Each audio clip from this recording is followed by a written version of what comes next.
Welcome welcome all to today's episode of The People Behind the Pitch. I'm your host, Big Country, and today we are joined by esteemed guest, Patrick DiGioia.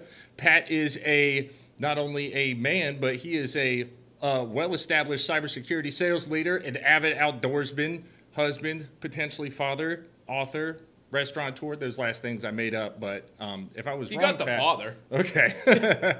All right. So, yeah, I intuited well. Pat, great to have you on here today. Yeah, it's great to be here. This is fun. I've been looking forward to this. Yeah, same here. Well, for folks new to People Behind the Pitch, how we start off every show here is getting an intro for how somebody got into sales. Could you give me some background on that? Yeah, so, before we kicked off, we were talking about kind of outdoor industry. I got my start in sales in a ski shop in Deep Creek Lake, if you're familiar, or Western Maryland. Selling skis, bikes, kayaks in the summer. Really an outdoor specialty shop called High Mountain Sports. Mm-hmm. So that's kind of how I got into it, and I was really good at it. I won a lot of sales competitions. Typically, and we could have someone check it up there. But yeah, typically when we'd have a sales competition, I'd win it. Yeah. But yeah, or even to this day, I'll go in the shop. I'm still, I'm not on the payroll, but I help out when it's needed. But I'd like to go in and I'll, sell a couple pairs of skis, and it's fun to me. I've kind of always said, if I could do one thing, like if money wasn't there, I'd just go sell skis and ski boots, because that's my happiest thing in the world to do. Mm-hmm. Maybe not the happiest, but as a profession, the happiest. Yeah. Hope my wife doesn't watch this after that line. Well, hopefully she doesn't take it too seriously if so. But talking about selling skis, because I've had a retail sales job before. I sold knives in the past with Vendor Marketing Cutco, but I worked at Guitar Center when I was 23, 24 for a little bit, and going into there, because I was a musician at the time, and I was like, this will be a sweet place to sell at and just have like a, not going to call it a job or whatever job, but you know what I'm saying, just like something to keep the lights on. And it was really just basically like a musician / retail culture where I don't think anybody was really trying that hard to sell a whole lot. I mean, we went through the basics like, hey, the cord on the top that's going to last forever. You don't want to get the ones at the bottom because they're going to fray and decay. But you go with the middle ones. It was some of the nuggets that we got there. And I bring that up because we never had any type of a sales competition, I don't think. Or at least we weren't tracking. But is that something you can do? Like, can you just walk back in the store today and own the floor? Oh, yeah. So to speak? Oh, yeah. The owner of the store, Steve Green, would attest to this. I'm pretty good at that. I mean, I would be stoked if the top sales rep from way back in just popped into my store, then my eyeballs started doing money signs. And I'm guessing you probably also have a really fun affect that customers enjoy. Yeah, I mean, that's all part of it, and it's just when you're that passionate about something, like it's kind of hard to blur the lines. And I've done a really good job with skiing, because that's like one of my favorite things in the world to do. Probably my favorite. And I've worked in the ski industry for a long time. I've coached, I've sold. But it's like if you're passionate about something, and I think once you take like, hey, I actually don't care about making money from this, you can have a lot more fun with something, right? Yeah. So that's like, yeah, I can walk back in, and my family will go in there, my brother, my cousin, even the staff, the tenured staff, they're like, oh, he's at it again, selling something off the wall. I just walk into, with the kids to look at something or whatever. But yeah, I could go in there and run the store, run the floor. Yep, that's not a problem. Do you do a good amount of buying too when you go up in there, or have you learned some discipline? Oh man, having kids in daycare will teach you discipline real quick. Mm-hmm. But yeah, I'm still involved. Like, I have friends that are reps and stuff, and we'll go in when we go into the shop. A lot of times that work will be paid out in equipment. Mm-hmm. my blood, sweat, and tears that go into it. So yeah, it's good. But yeah, I have more skis and days on snow. I actually just picked up a new pair of boots this week, 2 days ago actually. So I'm excited about that. You got to tell me something about this ski. When did you start skiing? What age? About 2. About 2. And then I guess where you're at, you're probably not too far from a resort. No, back where I grew up in Deep Creek or Oakland proper. Yeah, Wisp isn't that far, so I grew up skiing there. Oh, okay. What? Just curious because you mentioned that you had coached before, and I've never skied before. I snowboarded once when I was 13 years old for my birthday party, and I just basically fell down all day, took out a couple of families because I couldn't brake.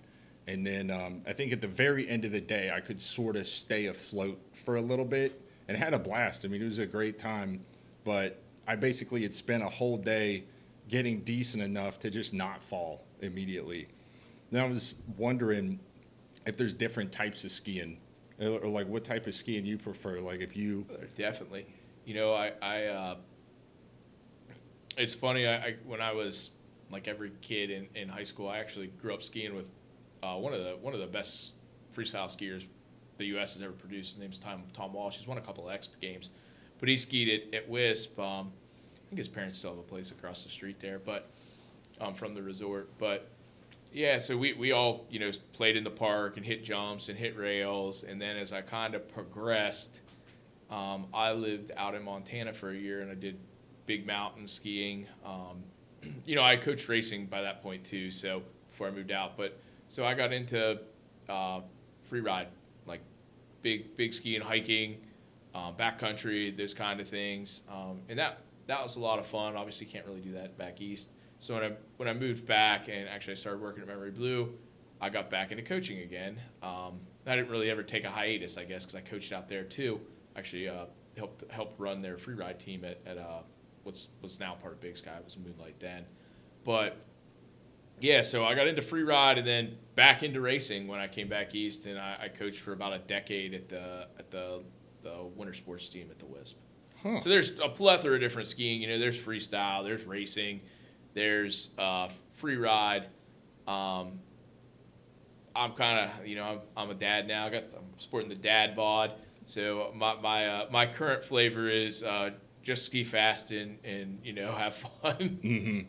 Yeah, you're not hitting the rails and jumps. No, I don't think my body would take that anymore. Yeah, I was about to ask because I feel like, you know, I'm 31 and a half now, and I keep having like my rotator cuff feels like it's acting up, and wait till you're 37. Oh Lord. I was gonna ask, do you ever suffer any major injuries from skiing? Knock on wood, don't jinx me, but no, I've been pretty fortunate, and I think it's, you know, not that I didn't push myself, but I pushed myself conservatively. Mm-hmm. There's definitely been some wrecks. I had one. And this will sound like Greek to you, but when I was in high school in about 10th grade, I hit this jump. I flat landed a 9, which means I spun around 2.5 times, landed backwards. And when you look at a jump, you want to land on the downhill. Yeah. Not here in the flats. I landed smack in the flats, blew both my skis off, like stunned my knee. I thought I'd blown my knee out, but yeah. No, you know, half hour later it was good. It was a little tender, but yeah, no major injuries from skiing.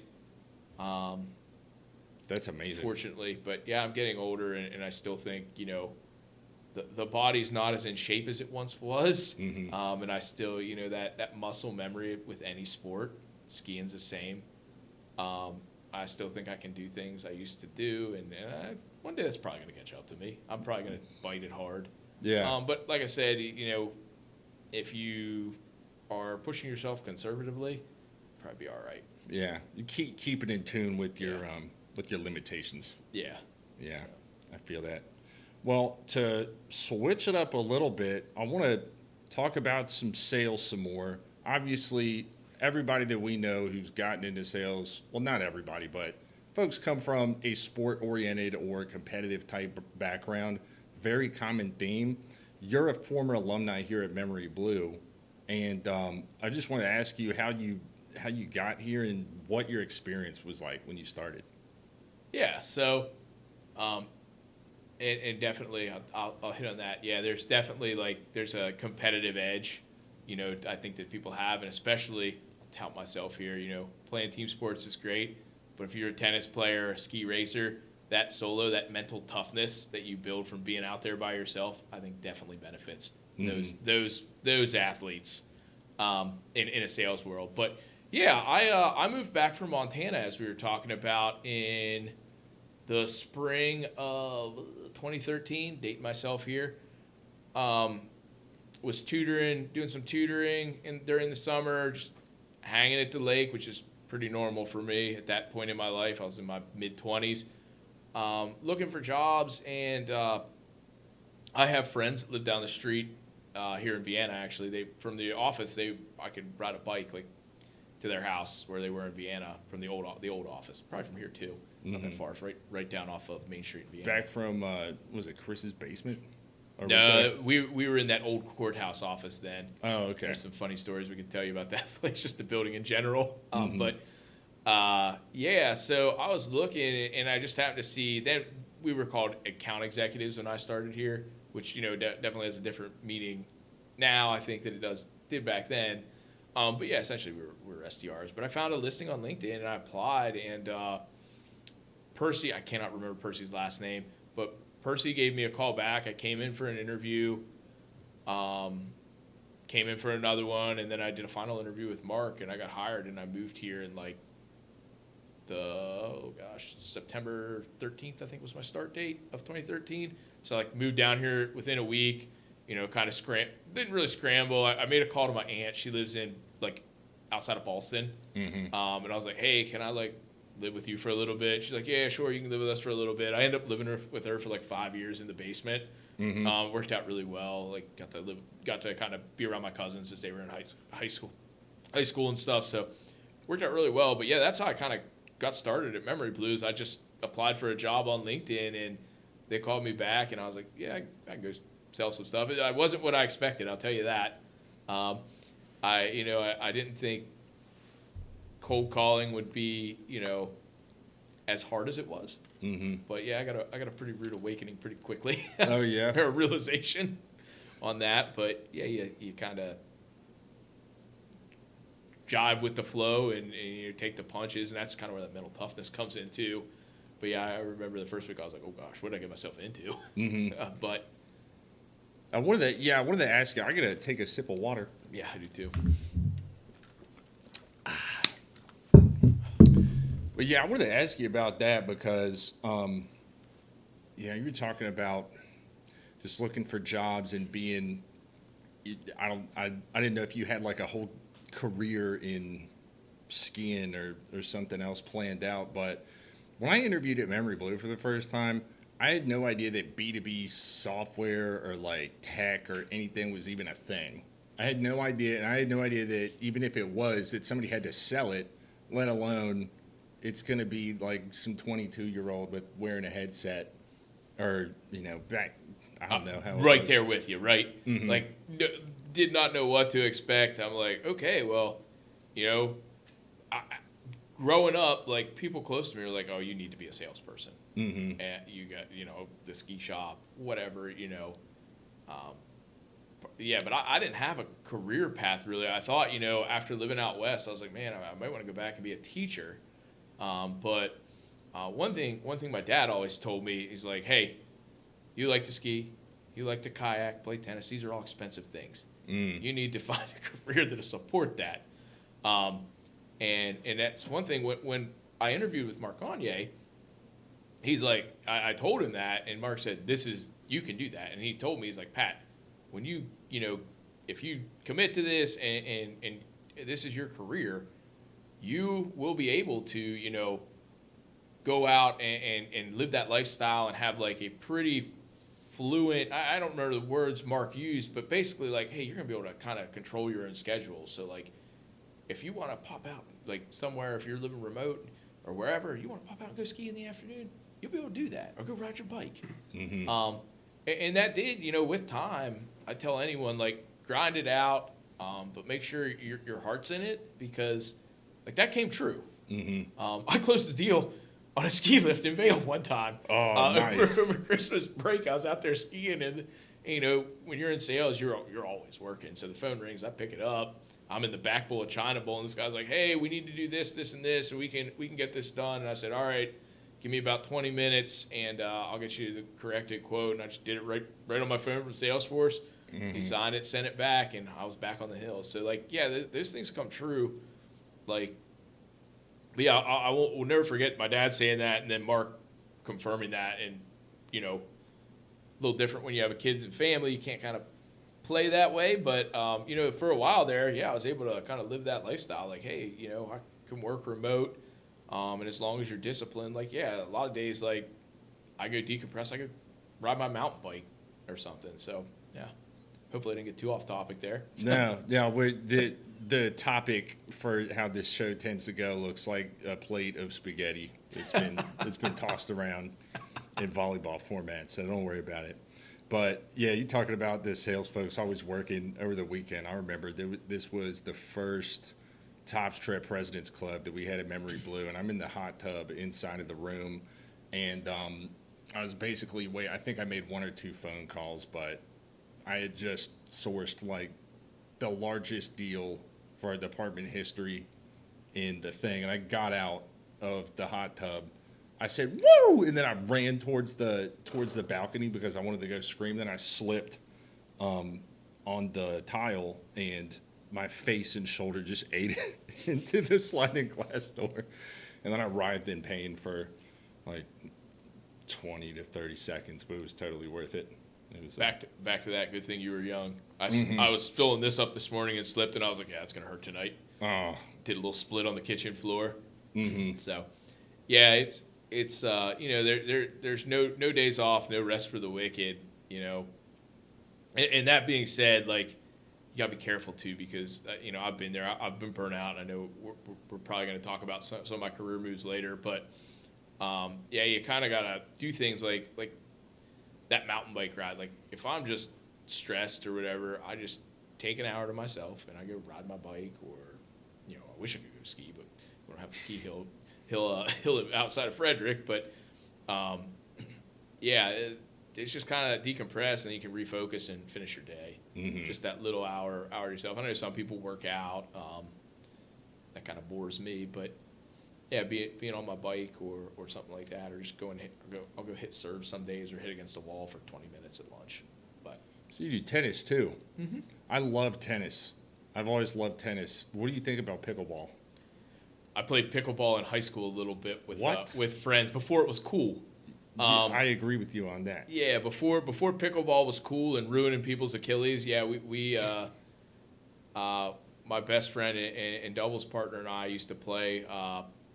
In a little bit this girl had a court in her backyard. Mm-hmm. So her parents and brothers, they were all really good tennis players, but they played pickleball. So we started playing pickleball a little bit. Yeah, I'd like to get into I haven't found it here at home. Back home or at home, I consider the lake in Garrett County my home. I'm just a transplant here, and I'll move back there when I retire. Mm-hmm. But we have a really good tennis club there with beautiful red clay courts. So I ended up playing with a lot of really good players and got into that. But yeah, I played pickleball before it was cool, and I'd like to get into maybe a pickleball league, because I need to do something like that, because I can't find a tennis league that I can really commit to. Yeah. With 2 kids, but yeah, pickleball's a little more forgiving, but some of those older guys get a little competitive. Yeah. But it's fun. It's a lot more volley than tennis, you know, being a smaller court. Mm-hmm. I like it. I play it. I just think that, having played tennis a whole bunch myself, that everybody because I can find anybody with a pickleball racket or whatever it's called, paddle. A paddle, yeah. I call it a racket too, but a paddle, yeah. Yeah. And everybody says, oh, it's so much easier than tennis. I'm like, no, it's the same difficulty. You're hitting the thing, and if anything, it's easier for me to overswing on pickleball. Yeah, 100%. You know? So I don't know. I think everybody needs to just give tennis a try. I think so too. You ever played racquetball? Yes. That can be a very violent sport. Mm-hmm. Yeah. Now, racquetball is harder than both, but that's because of like the injury proneness and what have you. So, well, anyway, to transition a little bit, I wanted to ask you about a transition leaving Memory Blue for the first time to where you're at now professionally, where you've boomeranged to Carson SAINT. I always like to ask folks who, those folks who are alumni who come on the show, what that transition was like, because I haven't done it. I started here as a SDR and have worked my way up, stayed here for the last going on 6 years now. So I have no idea what it's like, but I've heard all types of different stories. I'm just wondering how that transition was going from being an outsourced resource to being on the inside of the actual vendor. Yeah, I think for me it was a pretty easy transition because I would say I advocated and sold myself to them. It also helps a funny little story about Saint or Carson SAINT. Saint's our product side of house, Carson Services, but Better Together story, and we marketed them together a few years ago. So when I was there at the first time, they were separate companies, but now we're branded all together. So I need to get better at that. But yeah, so it was a pretty easy transition for me because of a few factors. One, I really advocated myself, and I just started taking roles and responsibilities that weren't, what they hired us for, but I just did them anyways. Mm-hmm. The other thing, we walked into the first time we went on site, because I was really advocating to do a day remote so we could be immersed in the team. It was myself and another person, Mike Sturmer, on that account. Mm-hmm. So we went the first time, and I knew the chairman and the CEO from the lake. They both no way. Yeah, they both were both skiers. The CEO at the time's son was on the snowboard team, and she'd come into the shop a bunch, as had the chairman Richard, who's still our chairman, Richard Carson. So I knew them, and they were like, "Oh, how are you?" And I was like, "I didn't know you guys. I didn't know I worked for you guys, but okay, cool." So it was pretty easy, and I had a really good VP of sales, that just really meshed my personality, which is, not super intense, but could be if needed. His name was Lance Boyd. So it made the transition for me, I think, very easy. I was already going to the office. I was taking on things like, not just making the cold calls. And for me, I had and everyone has tough accounts. Don't get me wrong, but I had some really, really tough accounts that, some I did well with, others not so much. But when I had a security account, I always did well, and I only had probably 4 or 5 at this point in PPMs, but I always did well with security. So when I got Saint, I just went on a rocket ship. Mm-hmm. And they loved what we were doing. I mean, we were putting 30 meetings on the calendar a month for them. And this was way back in the day when you could also, these weren't, we get a couple meetings from calls. A lot of times we'd send an email, qualify the email on the call, and then set up the next meeting. Mm-hmm. So we'd be able to do this, and this is when you could send an email and actually get a response. Yeah. From people. They're like, "Oh, someone knows what I do and cares about my security." Yeah. Or what we're doing. Oh, great. And not that that's changed, but just people are so immune because there's so many. Outreach wasn't a thing then, or Sales Loft or Apollo. So did you have to beep in the number to make a phone call back then? Oh yeah. Okay. Yeah. That's probably a big piece of why. We had at that time at Memory Blue, someone had wrote I don't know, it probably wasn't Python, it was probably JavaScript or something. Someone had wrote a script that we used as an auto dialer to dial from spreadsheets. We'd press F7 or something and dial the number on the spreadsheet. Yeah. So it would come through the phone. There were a couple days. Not that I'm a very ethical person, but if I was ever running late, I'd just log in, remote in, and press F7 to get my first dial in.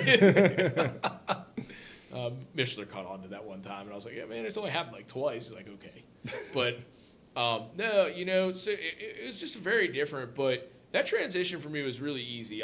Like I said, back to I kind of got distracted there, but back to it. I started taking over the inbound leads too for them, because they were just they had someone in marketing running the inbound leads, and I was like, they just call once and send an email. I was like, no, I'll call this person until they tell me to go jump off a bridge or they'll take a call. Mm-hmm. So we started doing that, and we started seeing some success. I even closed a small deal while I was still at Memory Blue. For them. So yeah, it was a really easy transition for me. I know others, and I have a bunch of friends that, have all come out of Memory Blue as well, and I hear different stories too. But for me, it was just the right fit with the right team and the right organization, and that's why I came back. It's still that way, you know. It's still the culture at Carson SAINT is still very similar to what it was. You know, I think the sales culture is probably a little more intense now than it was back then because the market is intensified. You know, cybersecurity almost 11 years ago was very different than what it is now. That it's I forget what the latest figure is, but you know, it was $1 billion industry then, but it's probably maybe even 100x or more now. Oh yeah. You know, it was billions then. Now it's billions and billions, right? Mm-hmm. Double billions. So it's a much more crowded space, and you got to kind of tune your attitude and your focus to that. So, yeah. But like I said, the culture is still the same. And you know, when I came back in about a year ago this month, you know, I picked it all up really quick. I spent about the first quarter back doing a lot of sales operations things, and really refining our ops a little bit, and then you know started taking. I was on calls, but I started taking calls and demos and things myself pretty quickly into Q1. You know, we need an engineer. Yeah, we don't have one. Oh, cool. Let me boot it up, and I can show you around, and then we can get your technical questions, and we can grab an engineer to get those answered for you. So yeah. It was just a smooth transition for both times, really. But yeah, I know that's not the case for everyone, but I was fortunate to have the team and the leadership at Carson SAINT, which much of is still there. Mm-hmm. But yeah.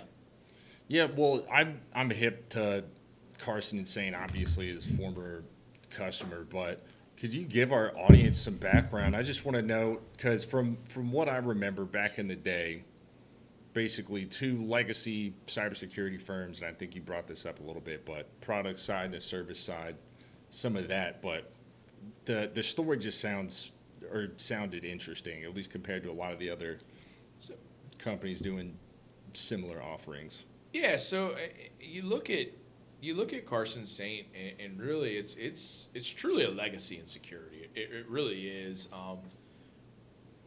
We've been doing service work and federal contracts for about 45 years, and we've been, that service has really turned into what cybersecurity is now. From whether it's from down at the Pentagon or wherever. We have a lot of folks that were working in the Pentagon with some pretty influential figures, and them being some themselves in the cybersecurity world today. So a lot of that services work that they did really just transitioned into what we now know as cybersecurity. Mm-hmm. They were building frameworks; they just didn't call it, a NIST. NIST didn't exist, mm-hmm. But that's what they were doing. So as a natural evolution of things went on, we started doing more of this work, and then. And I wasn't around then. I was probably still in high school, if even I might have been in elementary school, and a lot of that was going on. We're not born 45 years ago, but the opportunity came up in the late 90s when scanning came around, and Nessus and then Satan were two of the first scanners on the market. We had the opportunity in, I think, 2001 to purchase Satan, and we rebranded it. We thought it'd be easier to market something called Saint than Satan for IT security. I was about to ask you, how do you spell Satan? Yeah, well, I wouldn't know. I'm a good Catholic boy, so. But no, I always joke. I say, we traded our horns for halos. Mm-hmm. But it actually stands for System Administrators Integrated Network Tool. So it's an acronym. Okay. But yeah, so we had the opportunity to buy one of the pioneering scanning softwares out there. So the ownership, Richard Carson and the executive team, bought Saint, and they added to it, and have really built it into an enterprise tool that we're not a publicly traded company, but we compete very well in our space and have thousands of customers mm-hmm. worldwide.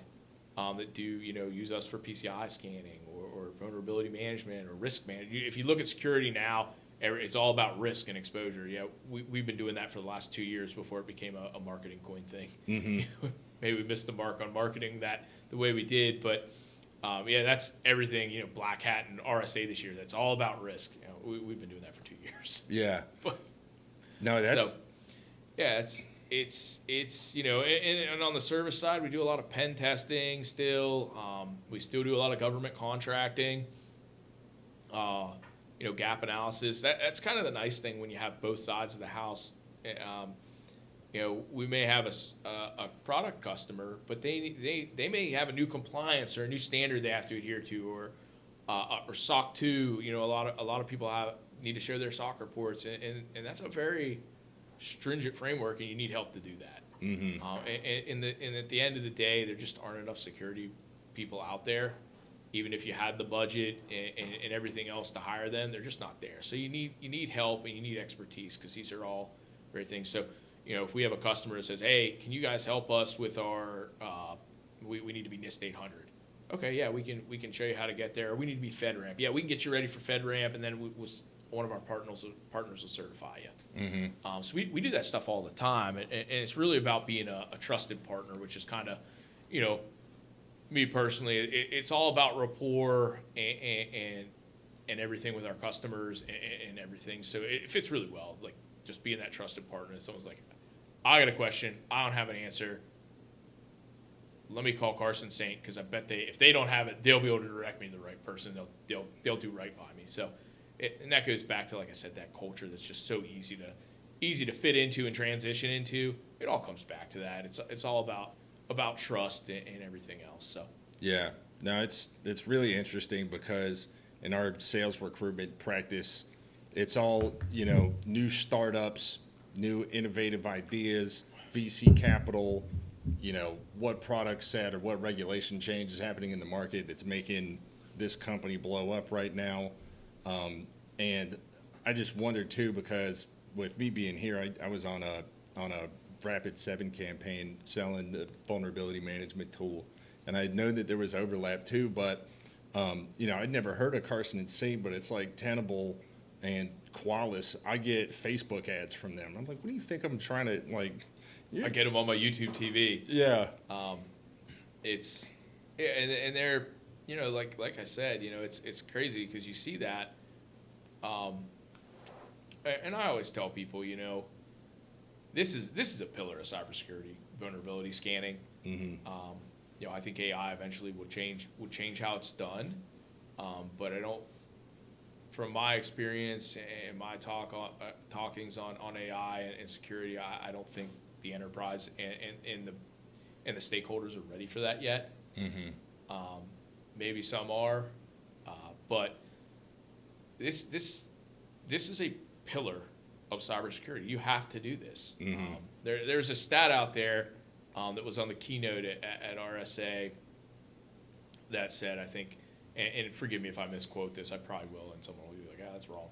But it was like an astronomical amount, like 90% of breaches were occurring because of known unpatched vulnerabilities. Mm-hmm. So that's something that you're a smart guy, Aaron. I could show you how to run SAINT. You could go find it, maybe not perfectly, because credentials and other minutia that goes into it, but you could go run a scan on a website and probably find a vulnerability. Mm-hmm. It's just people just don't understand it, and that like in small businesses and even mid-market, multi-million-dollar businesses don't do security, and this is just one thing that can really, really drive a lot of ROI if you need to do something for security, or you need to. But the vulnerability scanning is one thing that will drive a lot of ROI, because if you could take away, we'll use their figure that they use, say 90%. If you can take away 90% of how breaches happen, well, that makes it a lot harder for someone to hack you, right? Yeah. So it's funny, and it's like you look at some of these breaches over the years, and I won't pick on anyone in particular, but I remember there was one, and they literally, they had the data, they'd run a Qualys scan, and the vulnerability was there. They just left it alone. Someone got in there. Mm-hmm. It's like I said, you could go run a scan and find problems. Mm-hmm. And if you can do it, some nation state or some hacker in the bowels of the world can do the same thing. Mm-hmm. Yeah. I was wondering if there might be a case where, I guess, I don't know if I could even buy an instance of Saint for myself. We'd take care of you. Okay. I think you know a guy. Yeah. We'll catch up after.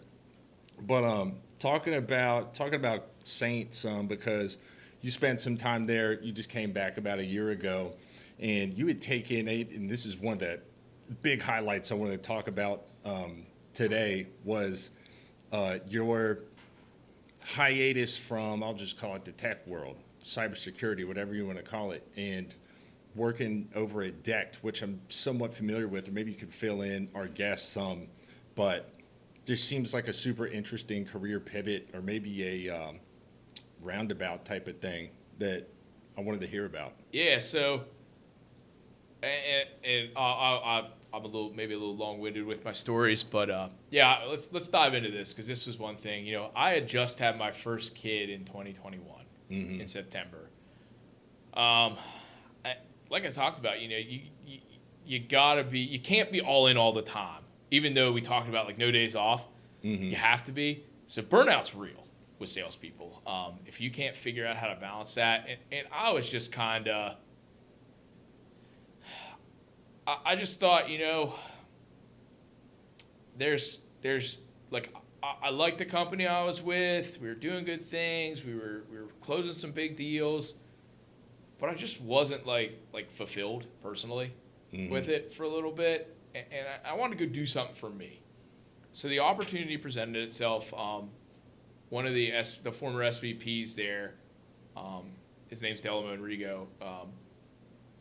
He reached out to me. We had connected from a past colleague from Reversing Labs that we both knew, and he was looking for someone that was in tech or SaaS or cybersecurity to come in and help with really not just sales operations, but, you know, bring that aspect of our world to that world. Yeah. So, you know, we went back and forth for a while. I was going to take the job. I wasn't going to take the job. And I ended up, you know, there was a catalyst, and I was just like, I called him and I was like, hey, is that job still available? And he was like, yeah. Or he's like, yeah, we've interviewed a few people, no one like you. And I was like, all right, well, we gotta make some numbers work, and we did, and yeah, I went down that path. But that was just something I wanted to do for me, really. I was like, I'm pretty darn sure in the sales realm or whatever, I can do anything in the world. Before we keep going too much on it, could you? For the audience, just so we know what's going on. So sorry, I jumped in. So yeah, DECT is an interesting company. At their heart, you know, they branched out, but they started building drawers that pull out of truck beds, and they've, you know, bought a couple other pieces and developed a couple of pieces along the way. But essentially, yeah, it's a drawer system that sits in the back of your pickup truck, and you can put gear in it, pull it out, you know, grab your gear and go, you know, on an adventure or to the job site. So yeah, we sold a lot to really folks like us, Aaron, that are, you know, avid outdoorsmen, you know, maybe tech sales folks, folks that fit our persona in our kind of demographic, and then a lot to fleet and the working people. You know, you may see one out on the road. Around here, actually, there's a plethora of companies, including VDOT, that use those systems to store their gear. A couple of the power and light the gas companies use them as well. Yeah. So, yeah, you can go look it up, and you'll be like, oh, that's what he means. Like, people have been doing this for a while too. Like, I've seen a bunch of wooden ones that people build and stuff like that. So, yeah. But that's what DECT is. But, yeah, back to that. You know, I wanted to go prove I could do that. And with my experience selling skis, I had so much fun doing that. I was like, this sounds fun. I don't drive a truck right now. They've gotten too crazy to get a new truck. But yeah, I'm a big truck guy, huge Toyota fan. I'd also go sell Toyota trucks if I could just do that for fun, or Toyota vehicles. Same. Likewise. That's a grind. That's a grind that I don't know if I'm cut out for car sales, though. No. I mean, I'm not in respect. I think folks who do well in car sales for a year, 2 years can make a killing in tech sales. Yep. I've hired 2 of them. One of them works for me now, and he is an absolute animal. Yeah. Just, I mean, even when you're just working, you're expected to work 6, 7, 8 days a week. When you want to earn back that time with your friends, family, and, you know, getting rejected and all that kind of thing over the phone, it's so much easier to deal with than in person, I think. Yeah. But yeah. Yeah, those guys, they know how to close too. I mean, that's like, you know, you got. When I go to the dealership, it's an all-day event, but it happens probably more than it should. My wife would tell you. Yeah, I mean, you got like, say you got an hour with someone to sell them what now is a $30,000 sale. I mean, you're looking at a $30,000 deal, and that's, you know, if you depending on your market and what you're doing, that's a pretty good sale no matter what you're doing, and that's just a Camry these days, right? Mm-hmm. So, yeah, those folks have something that, you know, I've always thought, you know, as a hiring manager, if I see car sales like when they were in college, I'm like, yeah, we want that. Mm-hmm. We want to take a closer look there. Yeah, 100%. In Toyota too, I'm a proud owner of a Prius that has over 300,000 miles on it. And you got the sticker from them? No, what's that? I think there's a sticker for over 300,000 miles. You have to look it up. Oh, okay. Well, I'm getting that, and I've committed. I'm gonna Darth Vader this thing. I'm just, anytime a part goes bad, I just replace it myself. I'm not only ride it into the ground. I'm gonna ride it into antiquity, and take it to car shows in 2060. Not to get too off topic, but one of the things I did, you know, when I was at DECT, I got to start. I just, you know, doing what we do as who we are. You know, I built a relationship with the guys at TRD from Toyota. Oh, so did like you? I'm buddies with a couple of those guys that do development on the Sequoias, the Tundras, the Tacomas, and the well, now they got the Land Cruiser back, but the RAV, or not the RAV4, the 4Runner. Mm-hmm. So I got to be friends with them, and I'll go to. There's still a show. It's in Arrington, Virginia, mm-hmm. which is a little south of you, kind of Lynchburg area. Okay, yeah. It's in the middle of a field, but it's called Overland Expo. So every year I try and go back, and like I have a plethora of just friends, really, at this point. You know, they're not colleagues or you know, we're not in the same thing anymore. But I still go back there. But yeah, I got real chummy with the Toyota guys, like was at their campfires and stuff, at their dinners for a couple years. So it's cool. I still, you know, I'm it's not really a text thread, but I still text them every once in a while. You know, if I have a question or see something, I'm like, oh, this is cool, check this out. But yeah, I have a bunch of Overland buddies that are at that show. But they've become like business. My buddy Chris Wilson does a lot of swags and stuff from it. He has a print shop in Ohio. So oh, yeah. I started a relationship with him. He made a bunch of swag at my previous company for us. I got him working on some stuff for us now at Carson SAINT. So it's just cool relationships you make with people. He drives a Taco, a Tacoma. So oh yeah, loves that thing. But yeah, that's kind of that cool world, and that's what I wanted to be a part of, really. Like, and you know, I think making that move was about, you know, our industry can be kind of heartless at times, and I've learned a little bit. Like, I was kind of looking for that, like, hum-ho, you know, like reset button. Like, yeah, I just need a reset button, but I wanted that group to insulate me, and you know, and I found that at DECT. We had 2 of the best years of my career. Like, we had a blast. It looked like so much fun to work there. We were growing like a weed, or they were. While I was there, but I mean, 2 of my best friends. Well, more than that, but I have 2 of my best friends from that company. Mm-hmm. I talked to them. One of them I talked to, you know, it's kind of tampered out a little bit, but I talked to both of them once a week. You know, and I mean, bring it back full circle. One of the things we tried to implement, and whether it were varying degrees, I think it depends on the person and how they run their sales plan, and that, you know, that's a real, like, road dog sales. Like, people in our industry, I don't think understand what it means to go wake up at 5 a.m. and drive to New York, mm-hmm. and then drive 4 hours somewhere into Pennsylvania. Yeah. In a 2500 truck that probably has messed my back up beyond repair. Mm-hmm. I just don't think people understand. Like, that's a grind.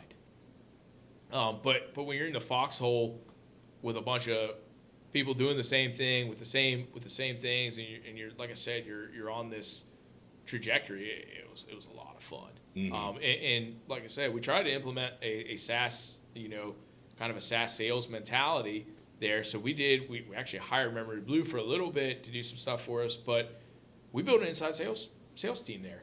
Mm-hmm. And myself and his name's Ethan, was the manager. We built that program, and they were like, "Hey, you've done this before. How would you do it?" I said, "I tell you, I'd do it. We'll go hire." Now we kind of stumbled upon a couple Memory Blue people by chance. This guy Blake Ray was friends with my cousin who lives down here, friend group, mm-hmm. and I stumbled onto him, and they were like, "Hey, you might talk to Blake. He plays rugby with so and so." So I talked to Blake, and at the end, I was like, "Oh, okay, cool, yeah, let's get you in front of." So he sent me his resume, and I saw Memory Blue on it, and I was like, "Oh, well, you don't have to tell me anything more." Mm-hmm. But yeah, so we started, just hiring people, because like if you can do an SDR job in tech, mm-hmm. you can do it anywhere. If you've been, and I always tell people, like, hey, if you can graduate this program or from Memory Blue, or you have a tenure like you do, mm-hmm. you're doing something right. Yeah. We're probably doing a lot of things right. And we don't have to teach you work ethic, like time management. Those are things like that I took from this role here that I think are unteachable. Either you have it or you don't. If you don't make it through here, you probably didn't have those things. Mm-hmm. So, we did the same thing. We ran it back, and then we used, I think it was Joey. We called him, and I was like, "Hey, can we get a couple rising stars in here?" So we did that. Mm-hmm. So we built that team up to 4 people. I think, since I've been gone for over a year there, I think that's kind of dissipated, and they've went back to some other tactics and go-to-market plans. But yeah, I mean, for 2.5 years, that's what we did. Yeah. And it worked in the same things like when I was at Memory Blue and early days of Saint in that industry. The tech stack works. Like, they were like, I remember I got in the first sales meeting, and this is how crazy it was. They had Salesforce. I'm a power user, dabble in admin, but they started. Rhett, our sales manager, was one of those people that like we'll be friends with forever. One of my best friends in the world.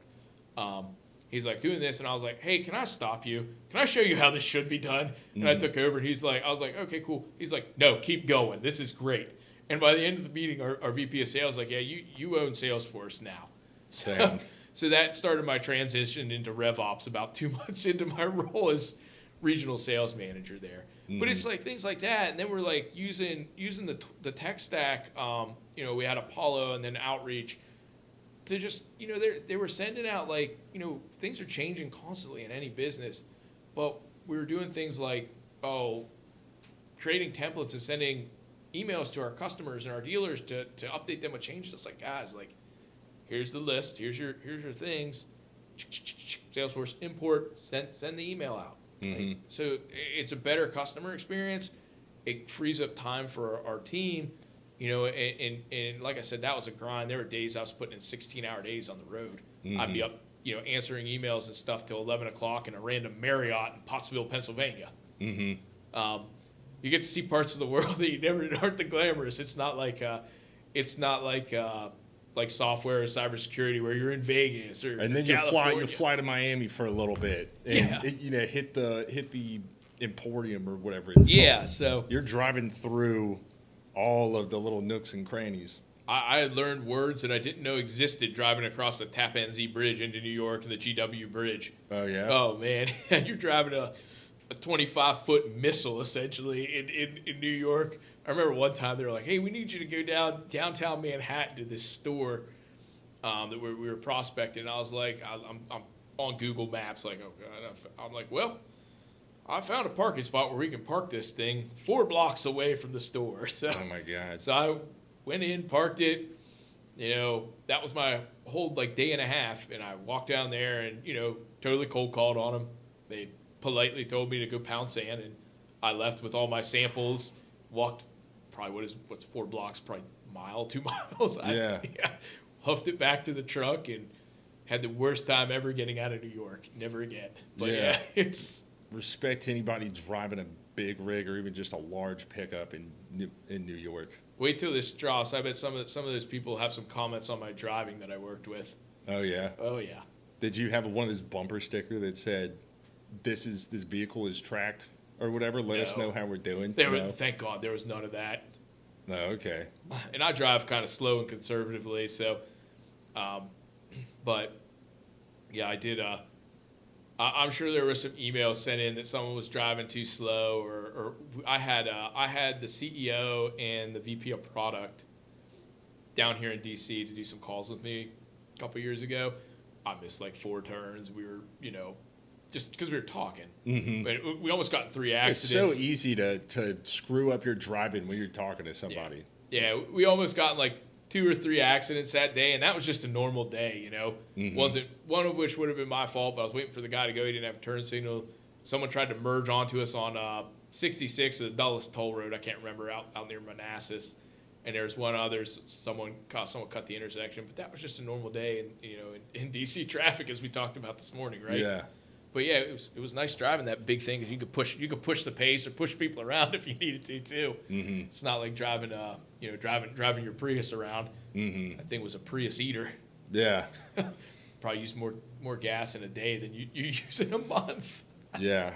Talking about a Prius eater, I hated, because I got my Prius when I was in the Marines living on base in Camp Lejeune, and every other E2 or E3 that had just gotten a car instead of a Prius, they got like, I don't know, whatever. They took that bonus and bought a Mustang? No, they bought a Cummins. Oh, something with a Cummins on it. So I was just constantly getting passed with a smokestack blowing my thing. I'm like, guys, I don't even care about the environment. This thing's it was cheap because I haven't paid it off.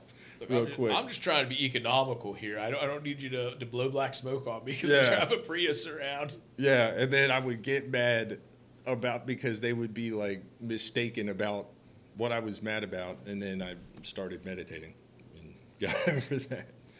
But so anyway, talking about the deck thing, because so you basically got hired to run like a tech style B2B SaaS type offense. Well, to share my experience, really. Yeah.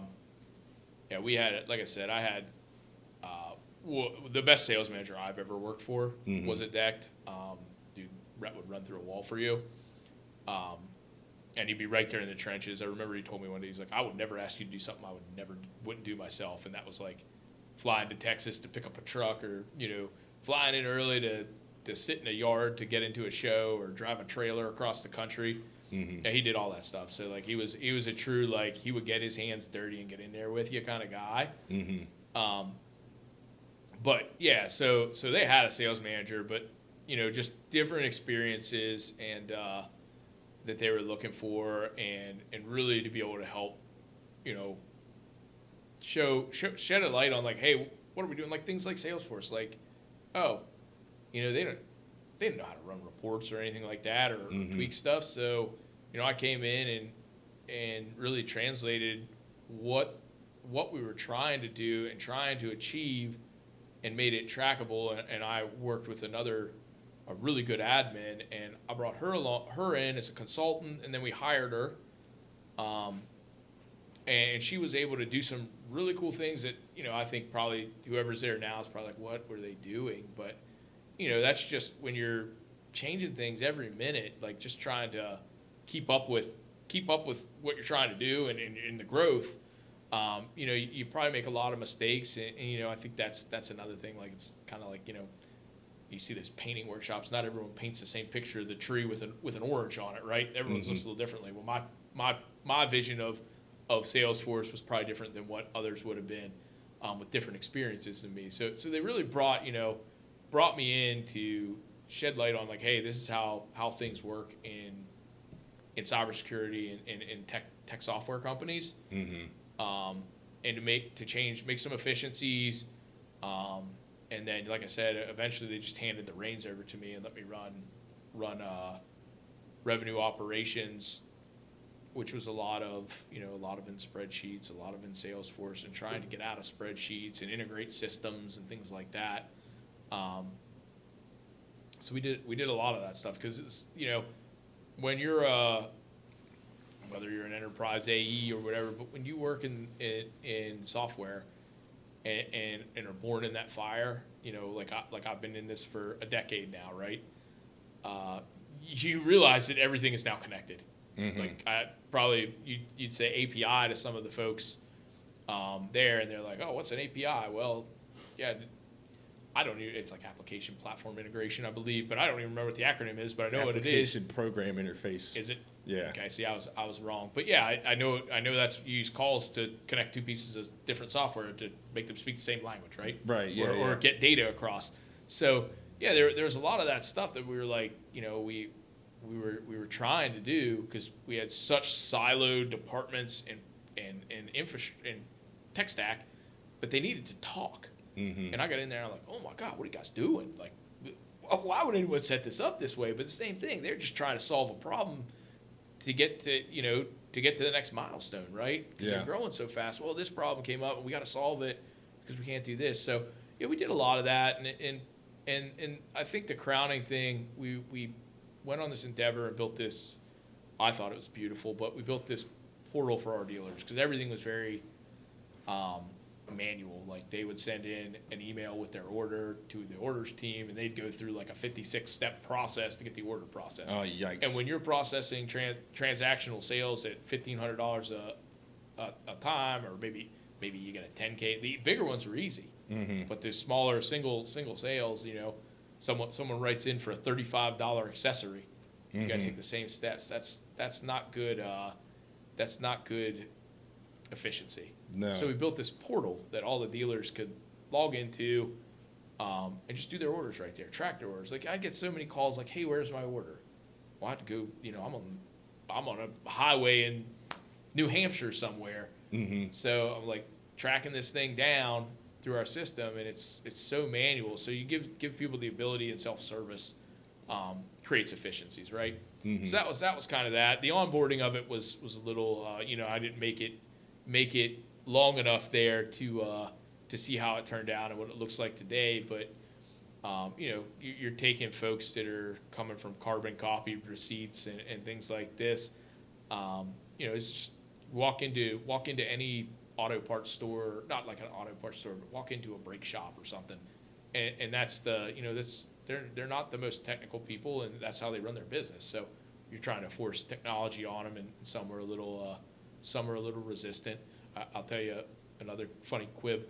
I remember when we were onboarding this thing, the dealers would get so bent out of shape about two-factor authentication. Really? So yeah, and I get it. It's a pain in the butt, and maybe. But it's everything now. It is. Like you gotta use a phone to use the bathroom now.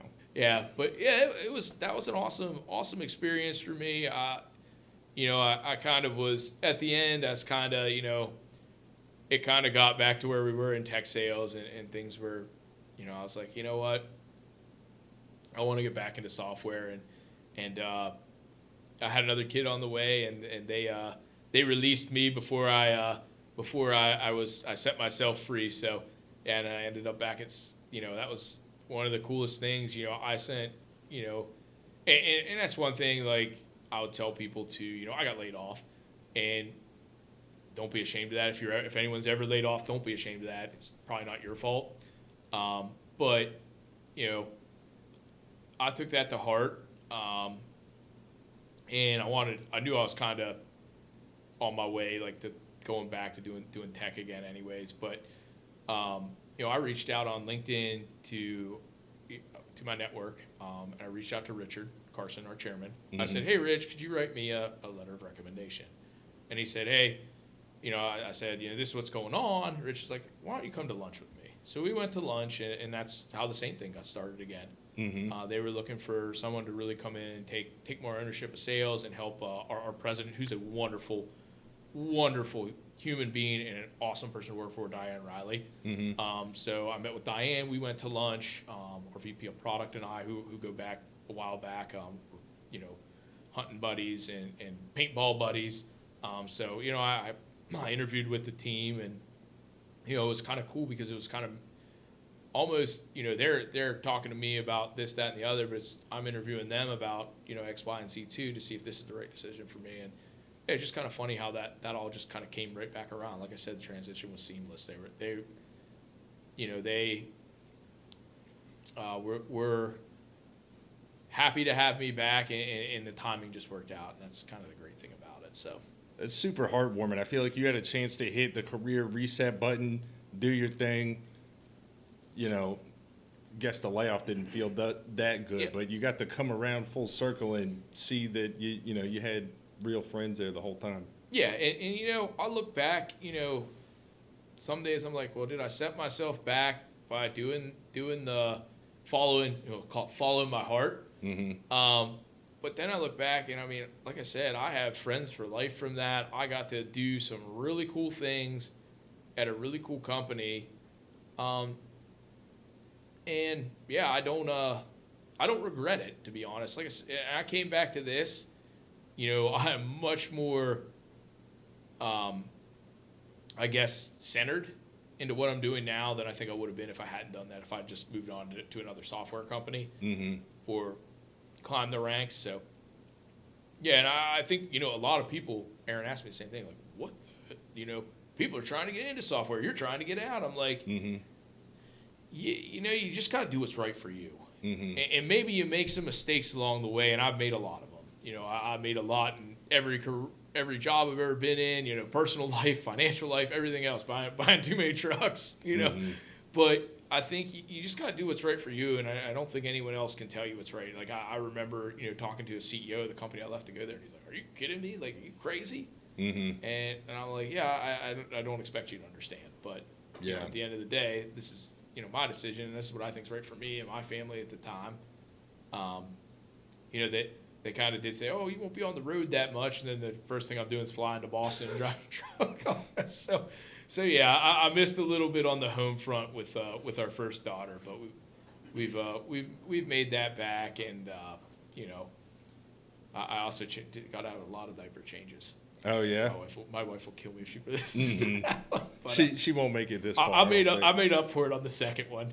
Yeah. But yeah, so at least I think I did. She's probably still like 2-1. But yeah, so that's kind of my story there. That's dope. Yeah, I hear. I mean, people all the time, they leave for a little bit. They have a hard time getting back. That's super cool that you had a way to do that. And also, I mean, I think if folks are ever, well, I don't know. I mean, I'm in tech sales recruitment, so I literally never talk to people trying to get out of it. But I could totally see myself one day just being like, you know what? I think I'd rather just sling some wood or some bricks or like something tangible. You know Sell what I mean? roofs or some windows. roofs. Yeah, like I would love to just stroll the street and then just, go door to door and then just be like, hey, you see your gutter's got little trees growing out of it? I'll take care of that, $150. You know what I mean? You know what my worst job ever, and I didn't cover this one because I kind of tried to block it out of my memory. I moved to Pittsburgh the summer before I went to Montana. And I lived in Pittsburgh for about a week selling Verizon, like, cable subscriptions. Oh, yeah? I've lasted about a week.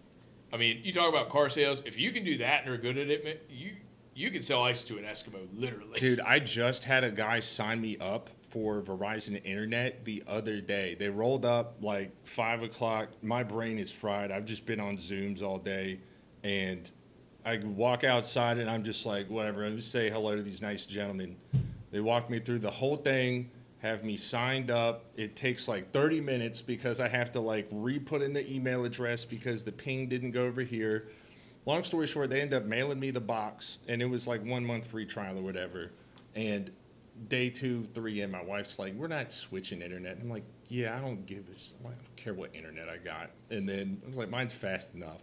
And so ended up shipping it back. And then he started texting me, and I was like, I'm not trying to have this conversation right now. But yeah, if you could survive that, you could take some nails on the back. I always, folks just to be, give them the time of day. But, when they come and they want to oh, we're doing windows in the neighborhood. It's all yours. And I'm like, yeah, my windows got replaced, but I'll talk. Well, we saw some mold on your siding. You probably all needs replaced. I'm like, yeah, the pressure washer took care of that. But I try and be nice because I remember being hung up on. Yeah, I had some bad everyone has some bad cold calls, but yeah, so I always try and be compassionate to sales folks, but man, those door-to-door salesmen, I'm surprised I haven't got 2 calls from Power Home Remodeling already.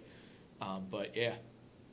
Yeah, no, I'd like to talk about the different environments because I don't know, it's funny. It's fun to talk to people who've also sold just different stuff. Because when you've done a couple of different ones, I don't know, it's just interesting how the different industries get served and the product it changes, and that informs the culture on something I nerd about, and that's why this show exists. And speaking of which, I think we're just wrapping up for a little bit here. So want to wrap up today with some plugs.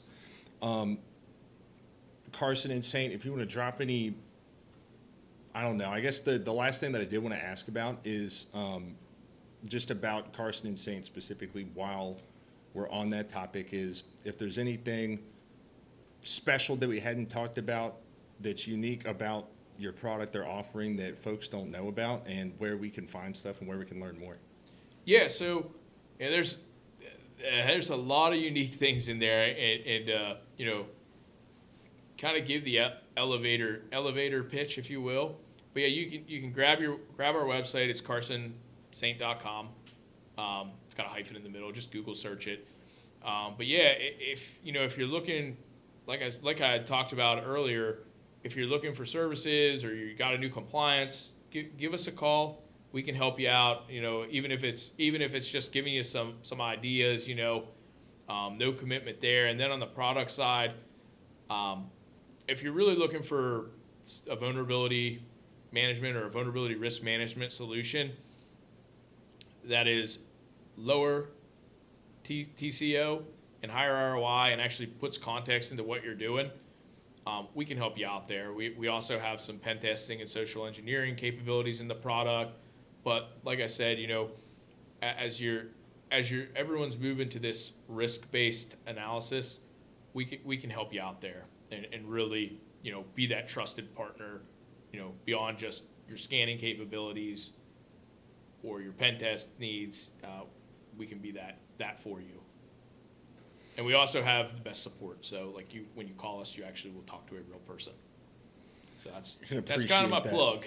You gotta appreciate that. Like, I get on Salesforce now, and I got Agentforce talking to me. I'm like, no, I just want to talk to someone. Yeah. No, I called United Healthcare yesterday because I freaking changed my dental plan by mistake in the middle of a orthodontic treatment, and I was surprised to have a person talk to me in like the first 2 minutes, and actually got everything figured out pretty quick. So I was like,